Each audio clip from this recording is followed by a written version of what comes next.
on for me to see a little like caterpillar going across, setting up. Done. Okay, we're on. And we are on. Is We're that on. true? Okay, confirmed. We are live. With the power of technology, we are here to join everybody live today. This is the Fox Marin second live streaming podcast. So we are so excited to have you join us.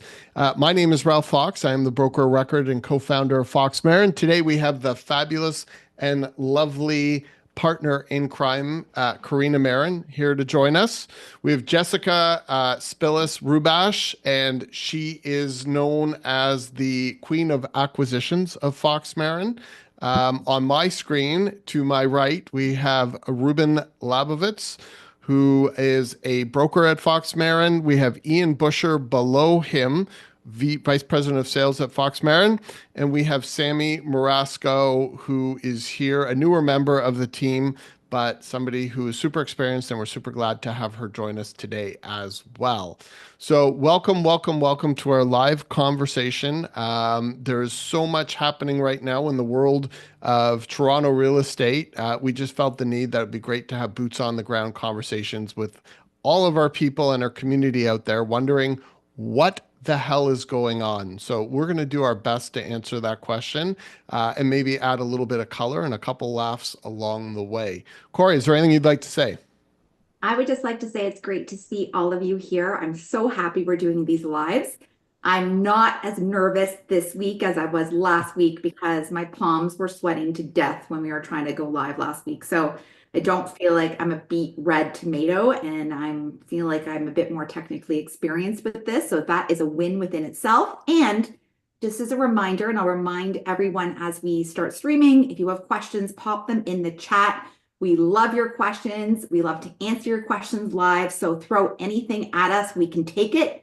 Trust us. We've heard it all. So there is no such thing as a bad question or a dumb question. So love to hear from our audience once people start joining in. Awesome. So I think today the first topic we're going to talk about is conversations and sentiment that we're having with our clients and or prospective clients. And we're going to do it in two segments. So first we're going to start off with buyers, and then we'll move to sellers. So who better than to start with than the Queen of Acquisitions? Jessica, I'm going to throw this one You're to gonna pick you. on me. Can you tell us a little bit about some of the conversations you're having with some of your buyer clients and what sentiment is out there right now in the market from a buyer perspective? Sure. So I'll start backwards and work my way up. So in terms of sentiment, I think a lot of buyers are still very fearful. There's still a lot of apprehension. A lot of people are waiting to see what's going to happen on April 2nd with these proposed tariffs.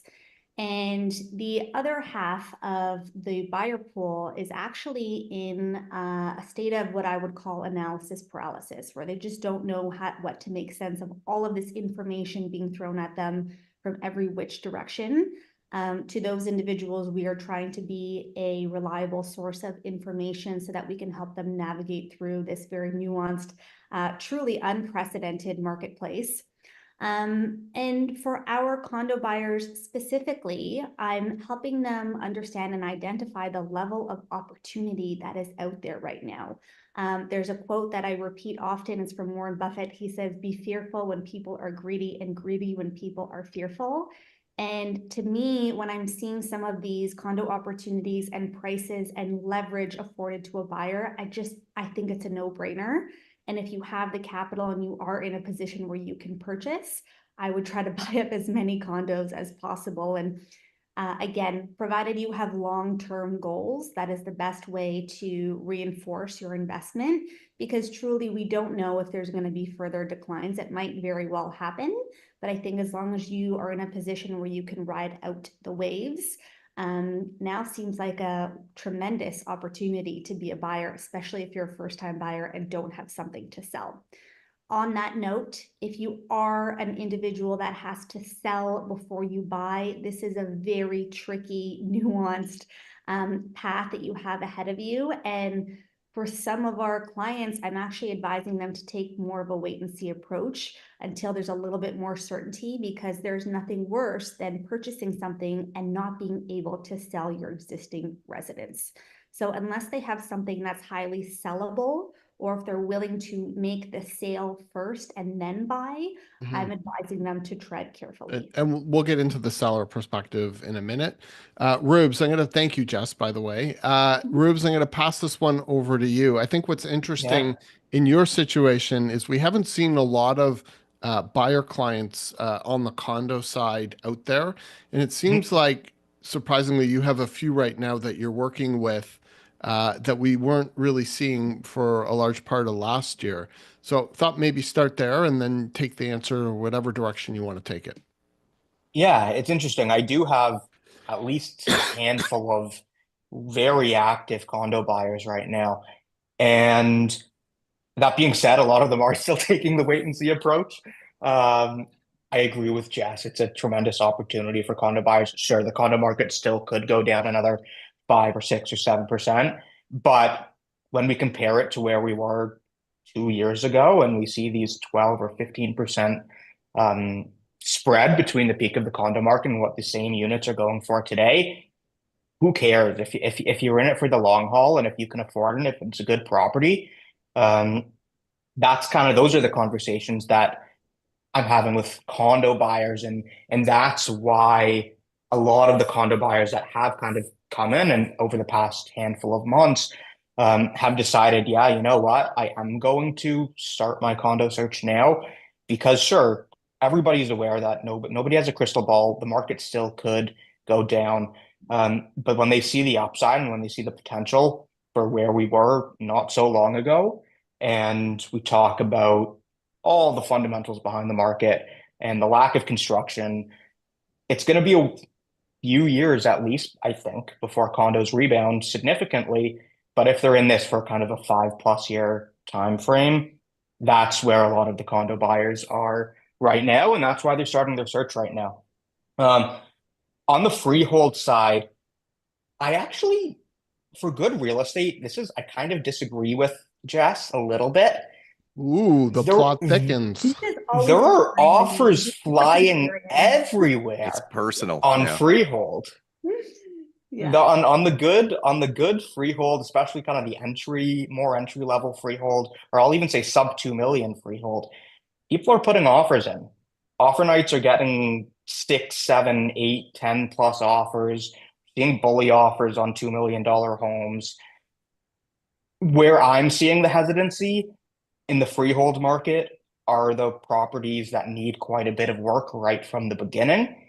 And buyers that is where I think that they're kind of being more cautious or hesitant than they may have been in the past, because they just don't know what's going to happen. And that's obviously a lot more capital that they would need to invest right from the get-go. Jess, I think you had a rebuttal. I saw that hand come up. So the gloves are off. and for the viewers here, when Ruben first came into the business, Jessica was mentoring Ruben. So it's really fun to watch. I'm here to dethrone you, Jess. I love it. You want to be the queen of acquisition, Ruben? Sure has become the master. Okay, I'll start off by saying that everything that Ruben is saying is factual. Yes, there is a good amount of competition for freehold homes right now. But to that, and I'm going to pair that with saying that the price points of these freehold homes are still relatively flat. We're not seeing them grow exponentially. And so if you're somebody that's not afraid of competition and can come to the table prepared, I still think it's an exceptional opportunity to be a freehold buyer, because if this trend continues, then prices may very well go up. And we've seen this happen before. And I think anytime there's an opportunity for a buyer to move through the process where they're not making decisions under duress and literally have 5 minutes in a home before an offer gets registered, we're not seeing that right now. Yes, we are seeing competition, but it's not crazy. And so I think that this could be the beginning of a larger, more competitive climate. And so I personally think that there's value in moving ahead sooner than later to avoid prices increasing exponentially. Sammy, anything you'd like to add to that? You guys covered it pretty well, but yeah, same. I'm getting the same conversations. I had a conversation today with someone, found a great house in the High Park area around the 3 million mark, and it's right up what my client was looking for. Flipped it over to her, and she said, "You know what, Sam, we're really worried about this economic climate. It's just, it doesn't feel like a good time, and we're worried."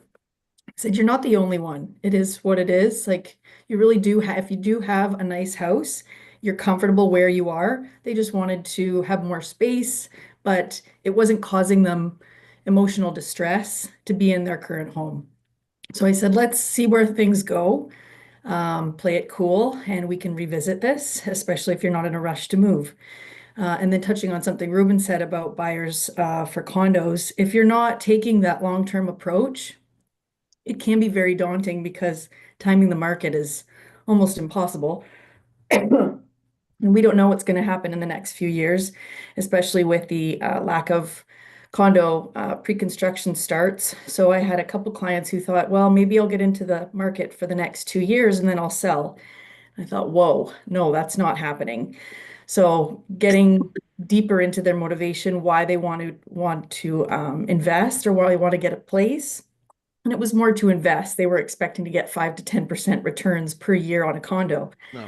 I thought, no, that's a very dangerous mentality. So we had a much deeper conversation about the fundamentals, like Ruben said, and I think it was safe to say that they figured it out. Not a good idea to get in just for 2 or 3 years. So looking on that long term is really important.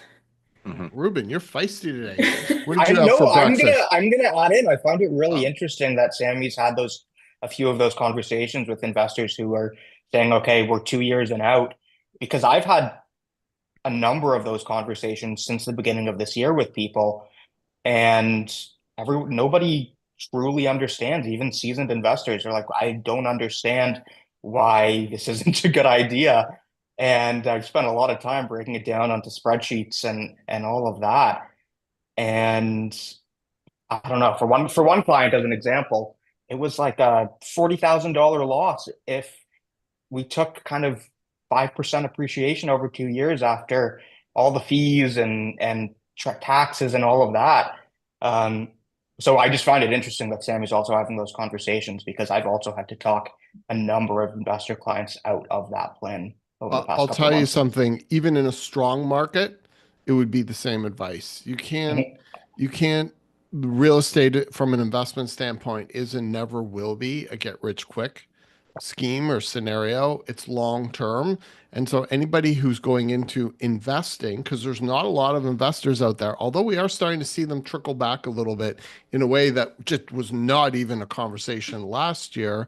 But for investing in real estate, it's a long-term capital appreciation plan, and you're not going to see that in three years minimum. You're probably looking at a minimum of 5 years that will smooth out any ups and downs or scenarios like we've seen. And so it's always, if you're good at what you do and you're giving your clients the best advice, it's really important to tell them that if they buy that pre-construction condo, they're not going to flip it on an assignment and make $150,000.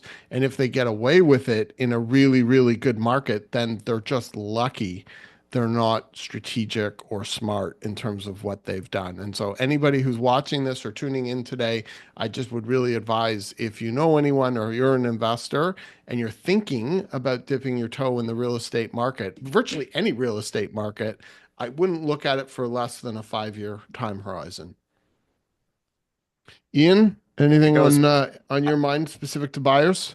One of the expressions I think that ties to what you're saying too is, it's tired and it's overused, but when is the best time to buy real estate?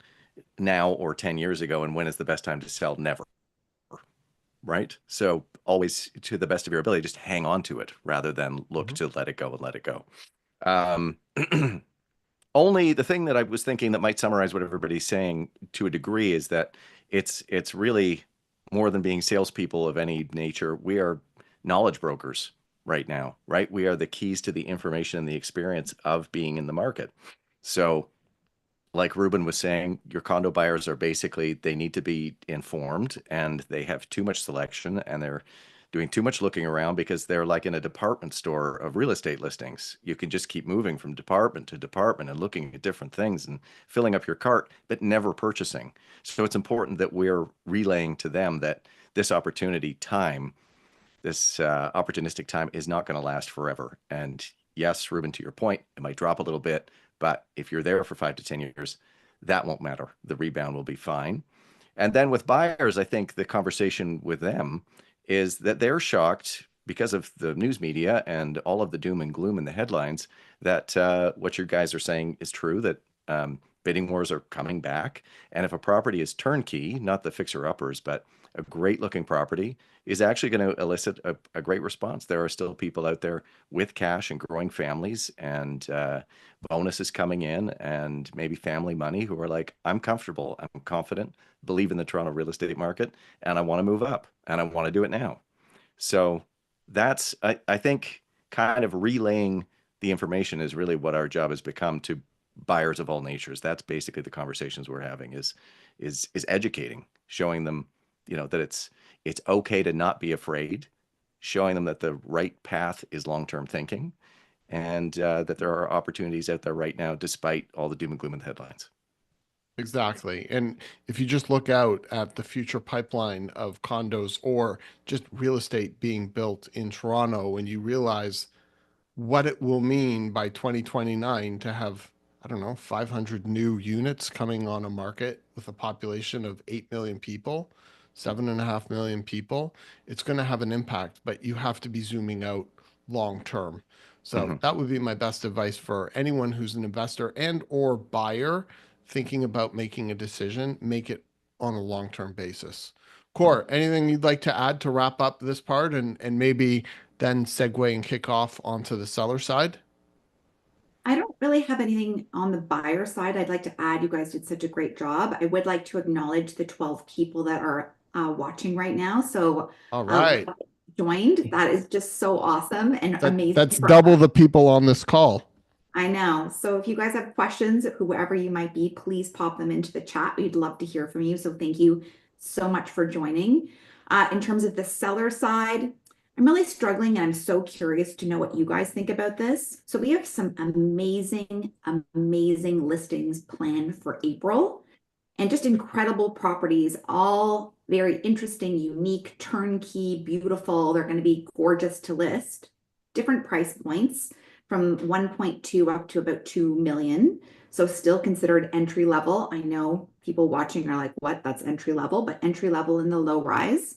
And my biggest struggle right now, because communication is so much of what we do, is market timing.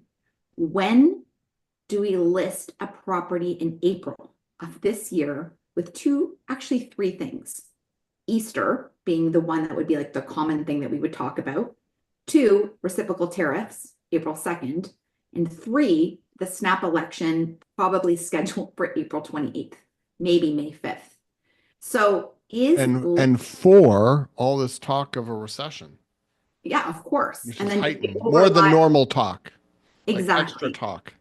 The extra talk. So with that being said, my biggest concern is, when is it strategic to list? This is going to be a very distracting month for people.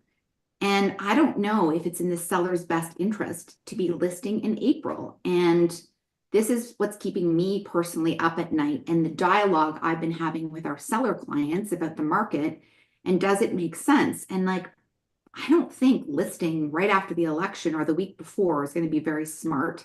Obviously, we want to dodge the long Easter weekend, but after April 2nd, I could just see the entire news media being just absorbed with trade talk. So is it better to push out to May? That is the question that I have. So I'm curious to know from you guys what advice you're giving to your selling clients, and if you agree that these are some hurdles that people are going to have to overcome when it comes to market timing, and a buyer is going to be really feeling empowered to be making big moves in April. And I'll jump in because I don't think the market's going to crash. No. I think it'll freeze. And, when you're faced with uncertainty or a threat, it's either fight, flight, or freeze. And we've seen some extremes of that since 2020. Prior to that, the market would just always move either up or down on a very sort of slow, rhythmic, predictable progression based on economic factors. And so when you look at the situation that the Toronto market faces, it faces so many issues, so much bigger than it, that it has the ability to distract people or just make people put off making significant decisions based on uncertainty.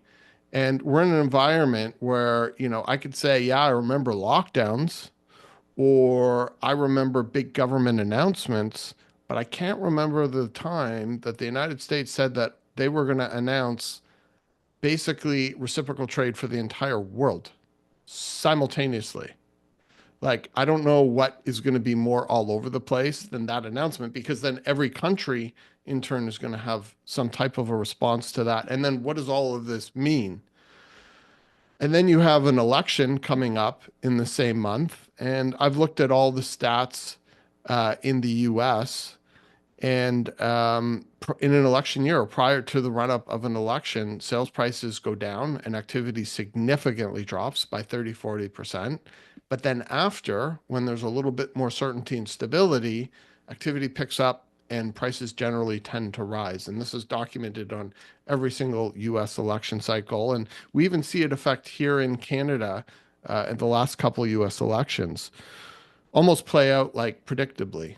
So there are a lot of larger forces than the market, and you just don't want to be in a situation where your client gets caught. So where you're in a time where there's no precedence for, how do you make those decisions? And I think part of the answer to that is it also depends on the individual seller's situation.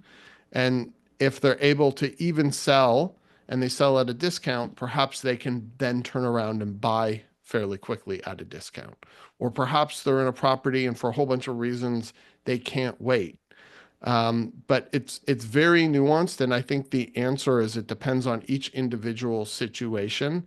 But we're at a time period where it requires so much thought and conversation between the agent and their client to try and figure out what is the best approach. But it's not something like in a normal spring market. You just, okay, it's after this holiday, let's go to market.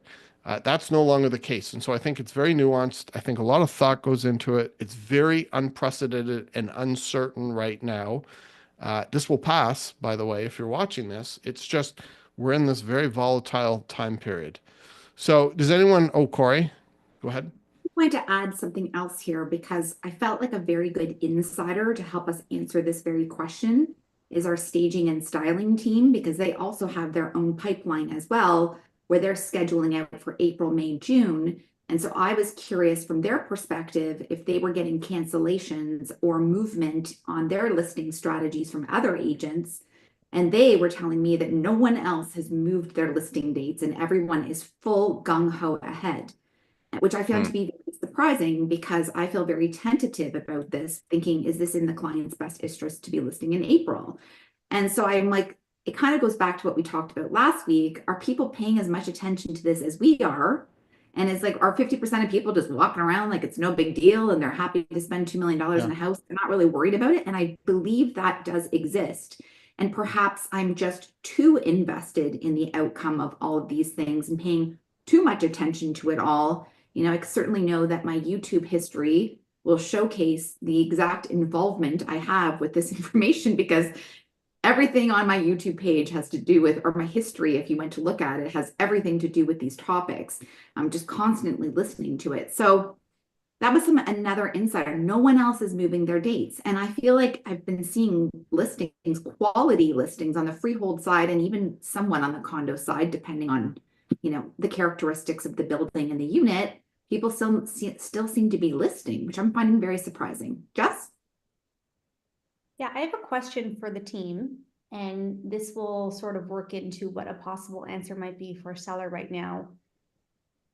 Whatever happens in April, whatever effects of those events, do you think that it would be resolved by May? Because from my lens, instinctually, whatever is going to happen is going to happen, but I just don't see it rebounding very quickly. And to Ralph's earlier point, yes, you might have to take a haircut on the sale, but you'll also make up for it on the purchase because everything is relative.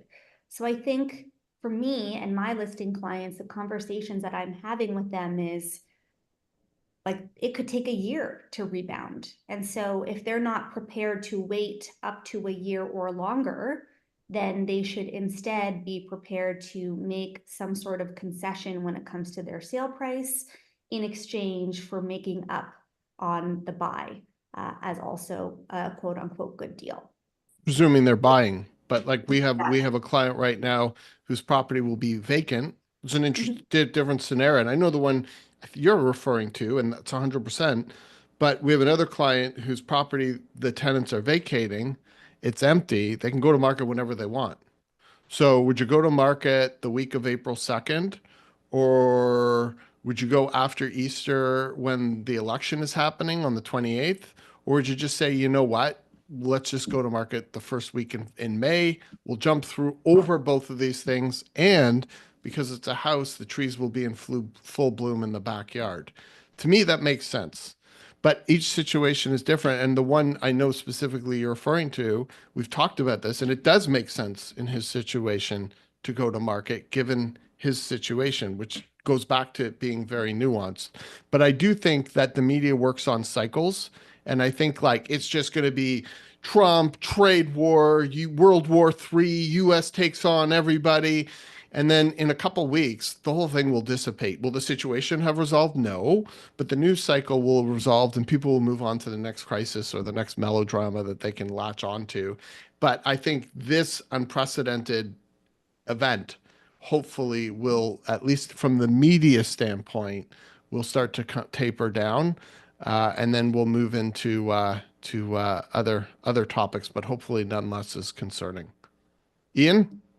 I was going to say, yeah, people get fatigue about certain news stories, headlines, all things, right? Like there's all kinds of different the studies have shown people eventually like just stop listening when the story does not change. And it's just, you just stick your head in the sand and go, okay, well, I need to get on with things. But what I was wondering as you were all discussing that too, is if that's going to create, as agents with years of experience, we try to predict the seasons and how things are going to happen. So if we go into May, then we start getting into June and we're waiting for Jessica's clients are waiting for some kind of resolve, some kind of answer.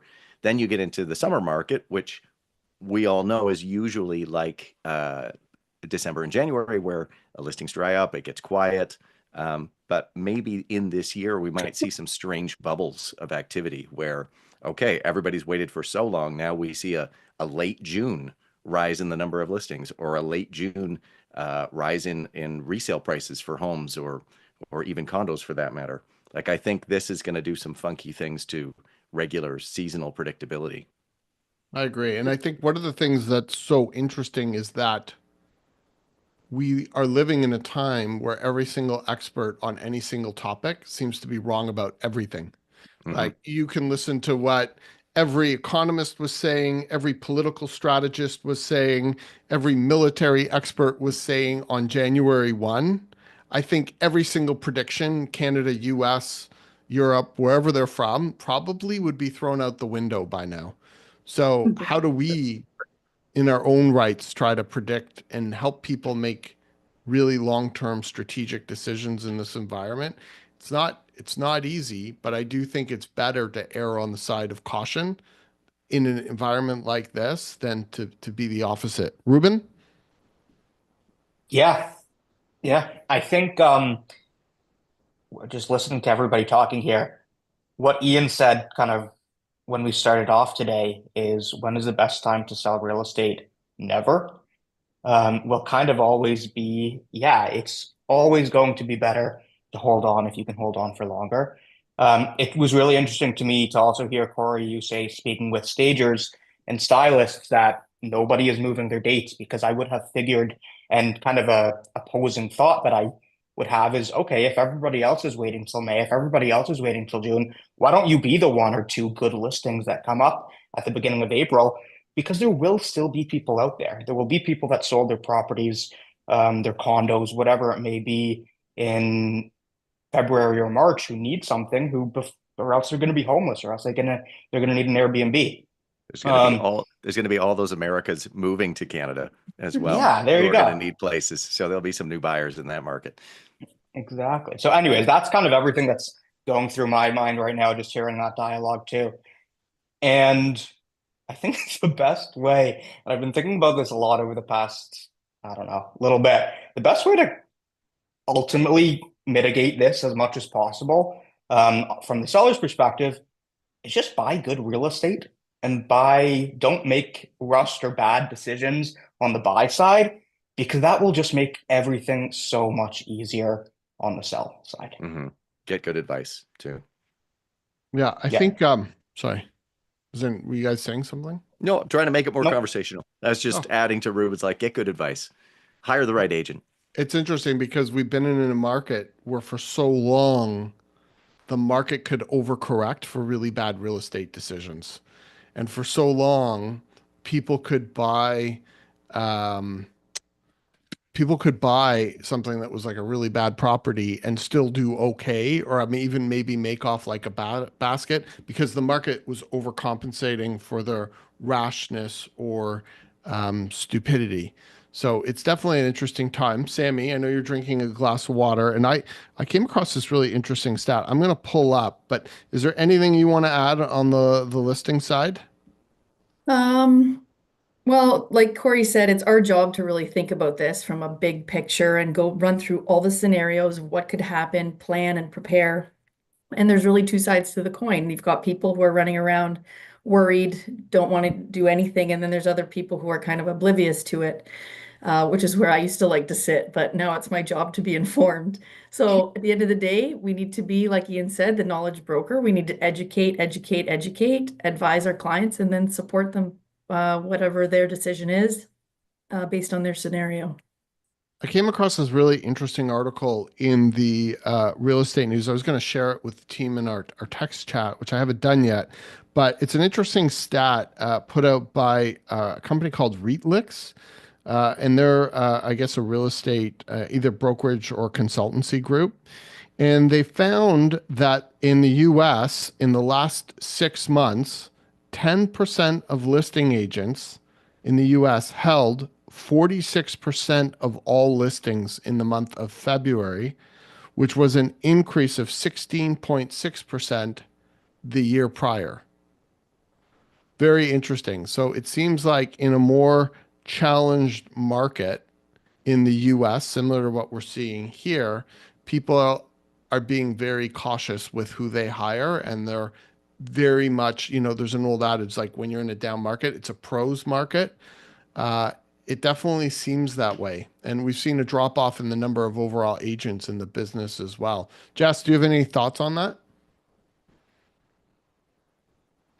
I think that, to your point, anytime things get challenging, the strong survive and the weak sort of falter. We're seeing that play out even here in Toronto in real time. And for us as a team, I think it's been really refreshing to have our value in terms of our presence amongst our clients reinforced in these challenging times, because we're still very busy. And we're not necessarily the same level of busy with transactions, but I think Jess just froze. Yeah. Yep. Jess, I I'll think pick you up where froze. I think that until that Oh, is a there she is. testament to your value as an agent. And I think in these difficult times, you've got more than ever. Did my connection break on you guys? Just for a second. Yeah. Just for a second. Cora, anything you want to add to that? I just wanted to add first, before I talk to you about what Jess just said, is that we have a question in the chat. Oh, The excellent. question is, I know we get so excited about the chat. We're like, oh my God, a live question. And the question is, and we might bounce back to some of the things that we talked about off the top, but the question is, what do you think will be the hot button housing topics in the lead up to the federal election? So I just want to bookmark that question. I think we should finish the loop on what we're talking about and then return to that question, because it's a little bit of a different topic. but agreed with what Jess is saying about value add and these statistics in the US, and think 100% that's reflected here. And every morning when I go through the new listings, I'm very familiar with the big agents. Like, I'm not like, who's this? Who's this? Who's this? I'm like, oh yeah, this person's listing this person's listing this. Like, it's a very small group of tenured agents that are listing the quality condos and low-rise properties right now. And I have never felt so familiar with the names of the people booking showings and the people that we're actually having discussions with until the last 12 months or so, because the inner circle is getting very tight and it's very noticeable in terms of the relationships with people who are showcasing their best in class services in an environment like this. I'm like, oh yeah, familiarity here. Rubes. I got a call from an agent a week ago from a property that I showed. And she called me and she goes, I was so glad to see your name because I knew I could give you a call and I knew you would pick up the phone and you would give me real feedback on your property compared to Joe Schmo from right at home. Oh, we shouldn't have Or said that. wherever. We're Sorry. getting sued now. What? We're getting sued. He didn't Joe's say a that. good Look guy. over here. Look over Joe's here. a He good didn't guy. say that. Right at We have a bad connection. We have a bad connection. Anyways, that kind of just goes to that point. It's when you see familiar names and you can actually have conversations with people either that you've dealt with before or that you recognize, it's good for everybody. Oh, 100%. The public doesn't realize how much of an impact your reputation in the industry makes on the success of their transaction. Mm-hmm. Yeah. Okay.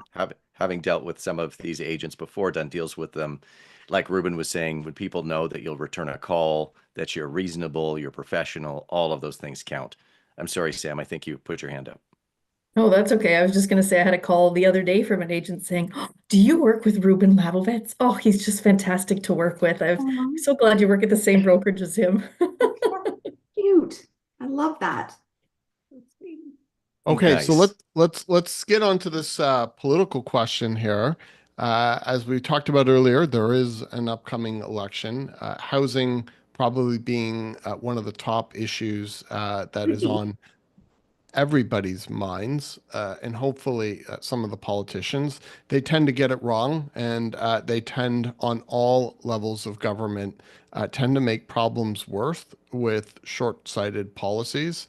But maybe we'll tweak that question a little bit and just talk about, in tandem with what the hot button topic is, maybe what you guys would do or recommend, and maybe if I don't know, a leader of one of the federal parties is watching this, then maybe they could take something away from it. Ruben, I'm going to throw this one at you. You're on the hot seat. Let's cut some red tape around development. I'll leave it at that. Yeah. And red tape and expense. Mm-hmm. Right? Anyone else? Jess? I was just going to say, and time. Yeah, time to build. That it takes to build anything here is just very surprising, especially when I visit other places around the world. I'm reminded of our productivity levels and timelines, which directly impact our supply levels, and it's a bit of a cyclical problem. So, Oh, I think I know who you're voting for. Corey? I agree, Jess. Permit approval. It has to be sped way, way up. Deregulate, deregulate, deregulate. The capital gains. What the F? Let's deal with the capital gains, people. Or I want these politicians to freaking be talking about this and not Trump. Either whatever side you're on. I'm so sorry, people. This election is not about Trump. This election is about Canadians and the issues that we have here. And I have to hear one of them talk about this for one more day. I'm going to scream. Like, let's talk about Canadian issues and not talk about anti-Trump movement. It's driving me crazy. And I want to talk about the housing affordability issues because it's a big concern, especially for young people. And it's not a hot topic yet right now. And it's bothering me, among other things, including immigration and a whole bunch of other stuff that has to be discussed. So I hope it becomes a hot button topic. That's it. Hey, Amen. Couple of things I would do. The first thing I would do is in the United States, they have a rollover period for capital gains. So if you own a property or you own, I think it can be for certain business expenditures as well. But if you have an asset and you sell that asset, if you buy a similar asset within, I think it's 120, half year, maybe it might be a year or something like that, within a specific period, you pay no capital gains and it gets deferred. So one of the biggest problems that we have in Toronto is our land is locked because these families, who came off the boat bought, tons and tons of real estate and they're sitting on it, but the capital gains cost to sell these properties is so punitive that they just can't. It makes no sense. They'll refinance and buy other properties. But if all of a sudden they could unlock all of this sitting wealth, it would be a phenomenal opportunity, and it could be used in other parts of the economy as well to have capital unlocked, open it up. So that would be one of the things, including getting rid of the capital gains that we have theoretically if it gets enacted. And then I would significantly reduce it. I would reduce business tax to a number lower than what is currently being paid in the US. And I would say to the world that if you want to run a business in Canada, come here and you want to have a business and employ people, you will be rewarded, not penalized for taking risk. And I think if you add like things like that in, I would, the landlord and tenant board, I think it's very important that tenants be protected. And I think it's very important that there's ground rules to the game. However, it is so punitive now that most people do not want to be landlords or invest in real estate because they actually have less rights than the tenant who purchases the property. So I think the whole infrastructure needs to be completely revamped. Development charges are insane. We had Matt Young on our podcast a while back, and he was here talking about his movement with developers. If you buy $1 million condo, why should you be a new condo? Why should you be spending $300,000 on taxes, 30%? You do the same thing in New Jersey, it's 7%. Where, if you were a builder or a homeowner, would you rather live? Like there's just base things that can be done to help bring about affordability.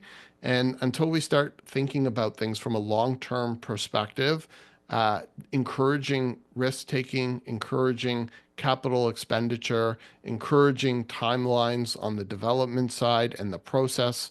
There's so much that could be done, but it's really a question of us making the determination that we're willing to get out of our own way in order to get things moving. So there's a lot that can be done. And Ruben talked about this. Like we had one of our prediction podcasts at the beginning of the year, and Ruben had a great wild card one, which is let's let foreign owners own real estate in Canada, just like Canadians can do in Florida. And you're starting to see it. I saw a conversation with Bob Brenny, who's like the condo king of Vancouver, and he's a big Mark Carney supporter. And he was talking about a CMHC proposed plan to allow for foreign investors to buy real estate here in Canada at discounted rates, provided that the property is deemed a rental property for 25 years on its title. So there are ideas out there to try and bring capital from around the world to help stimulate building here in Canada. And we just have to get rid of this mentality of trying to build a moat from the rest of the world and yet claim we have world-class cities. It doesn't make sense. So I think there's a lot that can be done. I tend to see most of the policies doing the exact opposite, but it would be great to just see a conversation and do things more than just stimulate demand because it really needs to be happening on the supply side. Corey. I would just like to add that Igor in the chat wrote he really wants to focus on the land transfer taxes, and I agree that's a really good point as well. So wanted to acknowledge that. And here in Toronto, we're lucky to have the double land transfer tax, so we get smacked twice. Not really sure what we get for that, Igor, it's a real problem because it locks people in their houses. And it's something we talk about all the time is that if you bought a house in Leslieville, I just use this as an example, 7 years ago for $1 million, and let's say it's now worth $1.7 million, And all of a sudden you're like, you know what? The economy's doing well. You know, we've got this house. We're starting to outgrow it. Let's buy a $2 million house. And then you realize you have to pay $90,000. I'm making that number up. So please, somebody maybe can figure it out on a calculator. But $90,000 goes Be closer to straight 70. away. Yep. Yep. And you cannot refinance that. Like that is just cash that Cash just gone. disappears. So what happens? People just say, I'm not going to sell my property. I'm just going to stay put and I'm going to renovate or I'll go on a vacation. And it locks people in their own houses if they want to move up. And that's a real problem when you try and stifle growth. It forces people to confine an asset where they're not building anymore. So it's a great question. It's a real problem. Now we have a third tax on top of the double land transfer tax in Toronto, which is a wealth tax, because we all hate wealthy people. And that's for over $3 million for purchases, and that's on a sliding scale. So yeah, it's something that really, really needs to be addressed and fixed. But you know, governments, once they bring in a tax, it's never going away. Thank you, Igor. Corey. I just want to add to confirm the land transfer taxes, the double is 73,000. And then Igor just popped in here to say exactly, I know a bunch of people that just renovated instead of moving, which kills the entire property ladder. Igor knows what's going down. He does. He does. He does. Thank you for that, Igor. Anyone have anything they want to add to that, or do you think we've done a good job? I think we've done a pretty good job with that. Yeah. Okay, so here's an interesting question. I'm going to put this out there, and whoever wants to answer it, they can just raise their hand. Speed round. Yeah. What keeps you up at night?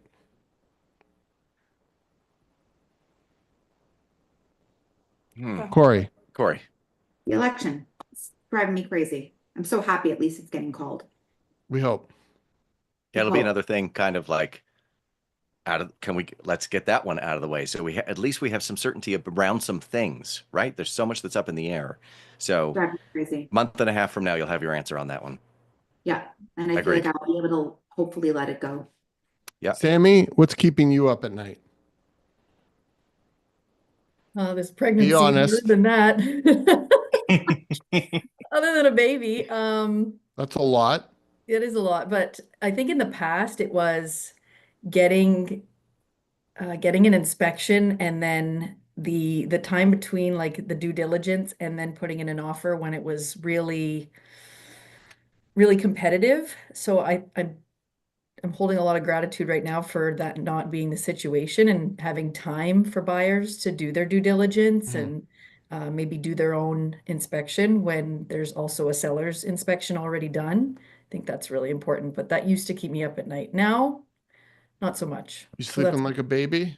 No pun intended. Okay, Jess, what keeps you up at night? So Keep it many- under 5 points. Yeah. I think just as a blanket statement, sellers right now, just because we truly have no idea what we're going into.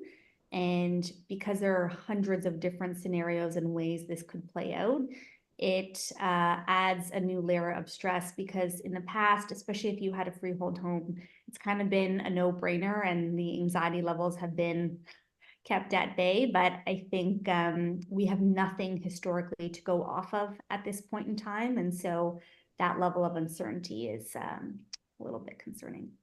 I would like to ride the tail of that too and say that I was also going to say, sounds like pricing and advising, right? Appraising properties for people, telling them what to expect on their offer day if there is one, or what to expect if you're listing for them. So that's what keeps me up at night is that I'm putting my heart and soul into trying to come up with the most accurate predictions I can for people. And I have a pretty good average, but right now it's more challenging than it's ever been. Yeah. Rubes? I sleep like a baby. I don't know what to say. But You've skin like a baby. thank you. Ralph, what's keeping I would. Oh, sorry. No. Rubes, go ahead. No, go ahead. No, you go ahead, Rubes. No, I was good. I think what Ian and added on to Jess is perfect. Anything I ever worry about is, have I given all of the correct and right information for my clients to make a good and an informed decision? And if the answer to that is yes, then I really do sleep like a baby. Awesome. Yeah, we're sticking our necks out in with the advice that we're giving because, we do our very, very best, but it's really tough to know 100% like it was in earlier times, like Jess alluded to. And Ralph, knowing that you're the sleeper that you are, Mr. Insomniac, what is actually keeping you up at night? And now finally here live on YouTube, I Oh might God. learn the answer after a decade or so of you not sleeping. It's going to turn into like a therapy session. all Yeah, of a what sudden. is it? What is? And then what's I was that 3, vibe? and then Yeah. behind the woodshed. Um, I, I always like to make sense of things, and I always like to see patterns in things. And when I see patterns, I'm able to make decisions. And this is a time where it's really hard to project anything. Like if you run a business, like what is our company's revenue? Like the first 2 months, January and February, we had the best months in our business's history. And then March seems very placid. So like how do you forecast June? We can't. How do you invest accordingly? How do you think about the world accordingly? And it's really hard to be able to make big decisions when you're in a situation where it's very hard to see the forest through the trees. And I've gotten a lot of really big calls right in my life, and it served me well. But there goes a lot of stress with that in terms of seeing things that other people don't see and being able to act on that. But at the same point in time, I'm like, I really fucking don't have a clue. Like I kind of give up. Like it is what it is right now. There are so many moving forces out there. It's just a really, really interesting time. And as you said, the date when we went live, that it's March 20th, 2025. It's like the 5-year anniversary of COVID. And it kind of feels like some type of a cycle we're going through, and we're almost full circle or at another level. And so it's a really, really interesting time. And at the same point in time, like I have a friend and he always does a toast, and his toast is, may we live in interesting times. Every day, it just seems to get more interesting. I wouldn't mind, and this is something Corey and I have talked about, the good old days, the good old pre-COVID days. Like, remember in 2018 when we weren't stressed out about anything, and like you could look people in the eye and talk to them, and people weren't freaking out at every turn or having nervous breakdowns, And I think one of the things that we doing what we do, is people have to by nature confide in us and things going on in their lives. And people will tell us that they're having their a child before they tell their parents, because they have to start making decisions. People will share their life's goals. There are so many conversations with other business owners, with other people, and everybody's kind of stressed right now. And it's been compounding for a couple of years, and it just feels like we were almost out of the woods, and now it feels like we're right back deep into it. So how do you make sense of all that? How do you navigate it? And how do you do it while being optimistic and knowing that eventually this is going to pass? So that's what's going on at 3:30 in the morning, Cor. All right, good to know. Thank you for sharing. What about you, Cor? You sleep like a baby. Like you really sleep well. I do sleep well, but the federal elections drive me nuts, like I said earlier. I just want to get it done. So I think that's keeping me up. I mean, it's not really keeping me up because I do sleep like a baby. However, I do a nice meditation before I go to bed that really helps. And I exercise a lot. So I think that is helpful. Yeah, I'm just annoyed by the fact that we cannot plan and be strategic and really transparent with our clients, which is the most fun thing. Well, we can be transparent with them. It's just like we can't really predict the outcome. And I really thought last year was going to be the end of that. And now we're just back in it again. Like, I don't know what's going to happen on your offer date. You might not get any offers. You might get 10 offers. You might get a shit offer. You're not worried about being a proxy state for the World Economic Forum? Well, obviously I am worried about that too. Okay, just wondering. Okay, well, on that happy note, I can see we've almost been talking for an hour. I've actually really enjoyed this conversation, and I'm so glad we're able to add Ruben and Sammy to the mix this week. Jerome is another agent at our team, so I wanted to give a big shout out to him as he's probably just arriving at Great White Wolf Lodge. I hope I called it the right. Great Is that Wolf who- Lodge. Yeah. Yeah. Oh, Yeah. that's So like my he might work. be watching right now. He was going to join us if he could make it in a closet in this hotel room, but we weren't able to sort of He line the popped into the timing up. chat. He popped into the chat, so he Oh, he represents. did. Oh, Shout out to Romeo. Yes. Yo. We still have 19 people watching, so I just want to Amazing. acknowledge everyone that joined. We're going to do this every Thursday night at 6 o'clock. This will build momentum over time. So we're just so grateful that you jumped in to listen to us chat. This is Thank much you. We really love that, and we hope to do more of this. So please bring your questions next time. Ask us anything. Nothing really is off the table. And if you're still watching here, please be sure to hit that subscribe or like button so you can stay in touch with everything that's happening, all things real estate at Fox Marin. And really, we're just here to share everything that we're seeing boots on the ground on a weekly basis, which is ever evolving and ever changing. Jessica, Ruben, Sammy, Corey, Ian, so great to see all you guys, and I hope everyone has gets to have a really nice dinner tonight. Have a We nice, will. relaxing evening, everyone. Thank you. Everybody, thanks so much.